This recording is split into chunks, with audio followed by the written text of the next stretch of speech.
Tour d'horizon de ce qui fait la une de l'actualité sur le continent, direction l'Éthiopie au lendemain du remaniement ministériel annoncé par le Premier ministre Haïlé Mariam Desalegn. Horn Affairs effectue une analyse détaillée de ce remaniement qui intervient tout juste un an après la formation d'un gouvernement dans le pays. Un appareil exécutif qui est entièrement composé de membres du parti au pouvoir, l'Ethiopian People's Revolution Party.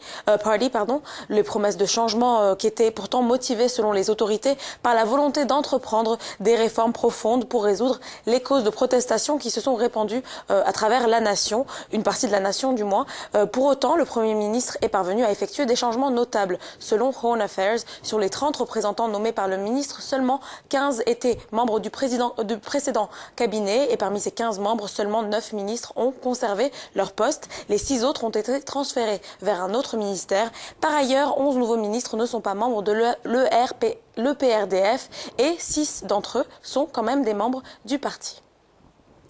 Au Maroc, à présent, on n'entend plus parler que de lui. Le temps d'un week-end, Mohsin Fikri est passé du statut de parfait inconnu à celui de symbole de la lutte contre la Hogra. Autrement dit, l'arbitraire et l'humiliation. C'est ce que l'on peut lire sur la une de Tel Quel Maroc ce matin. Le journal qui nous raconte que plusieurs milliers de manifestants ont défilé dans une dizaine de villes marocaines le 30 octobre dernier pour crier leur indignation après la mort de ce vendeur de poissons.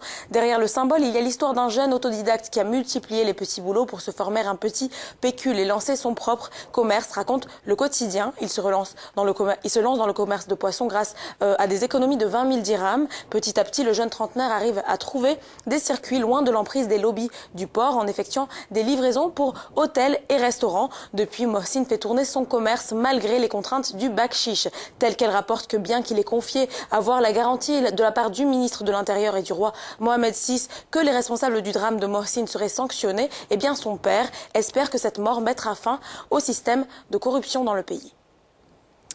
Et puis au Cameroun, l'indignation des ouvriers du chantier Yaoundé Nsimalem a été particulièrement retentissante hier, à en croire le baromètre communautaire. Les ouvriers du chantier ont observé un arrêt de travail à Minkan pour réclamer de meilleures conditions de travail, rejoignant ceux qui travaillent sur l'itinéraire Yaoundé-Douala et qui sont en arrêt depuis le 31 octobre.